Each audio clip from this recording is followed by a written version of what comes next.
So it seems like there's two separate things here. The price caps, okay, the gas companies don't like them, but they can live with them. They seem to be circumventing them. But the other major issue is this code of conduct and the vagaries around that.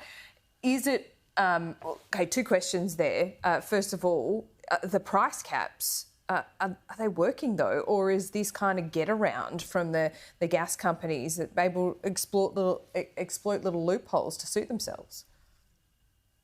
I mean, the price caps were always going to take a while to flow through, particularly to retail gas prices, because they apply to new contracts. And as I said before, most of the contracts for 2023 were already written before the price. So does that mean the price caps will take about, 8 months to work or even longer? It depends. I mean, that people will still buy gas on the spot market next, during the coming year where they've got, a short-term shortage, and price caps would apply to that.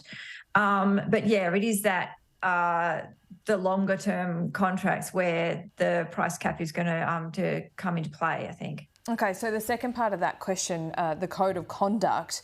So with a lot of grey area there at the moment, not quite sure what the code of conduct is, and still the ACCC able to exercise their discretionary power, is there a legitimate argument then from the gas companies that uncertainty, that is creating uncertainty, therefore they can't guarantee future supply? And you see, a company in Queensland not going ahead with their gas project and others questioning it.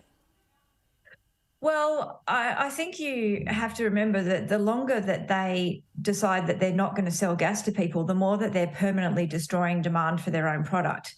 So it's not really in their long-term interests to continue to refuse to write contracts because not all, but many gas users have an opportunity to use electricity.